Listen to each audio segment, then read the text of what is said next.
જમ્મુ કાશ્મીરમાં આતંકી હુમલા બાદ વલસાડ જિલ્લા પોલીસ આજે વિશાળ કોમ્બિંગ અને સર્ચ ઓપરેશન હાથ ધર્યું હતું. ઓપરેશન દરમિયાન 383 શંકાસ્પદ વ્યક્તિઓને કસ્ટડીમાં લેવામાં આવ્યા છે.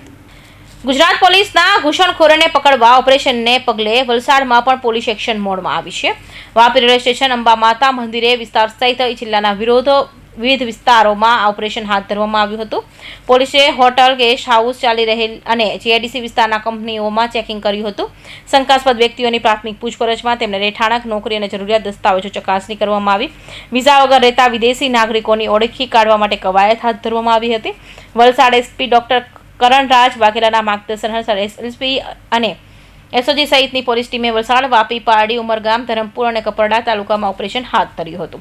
नाइट कॉम्बिंग की एक्टिविटी है वो रेलवे स्टेशन और गीतानगर के एरिया में कॉन्सेंट्रेटेड थी और उसका मुख्य उद्देश्य यही था कि जो भी हमारे देश में पर बाहर से आए हुए लोग यानी कि गैर भारतीय जो गैर कायदेसर यानी कि इलीगल इमिग्रेंट्स हैं उन्हें आइडेंटिफाई किया जा सके और उन्हें आइडेंटिफाई करने के बाद जो भी लीगली कार्यवाही की जा सकती है वो की जा सके. तो आज के दिन तक हमने 300 से ज़्यादा सस्पिशियस लोगों को डिटेन किया है, उनसे पूछपरछ की है, उनकी आइडेंटिटी स्टैब्लिश की है और जिसकी आइडेंटिटी नहीं स्टैब्लिश हो पा रही है या जिसके बारे में हमें डिटेल्ड इन्फॉर्मेशन नहीं मिल पा रही है, जो बांग्लादेश से आया हुआ शंकास्पद व्यक्ति हो सकता है, उसके ऊपर लीगली जो भी कार्यवाही की जानी चाहिए वो की जाए.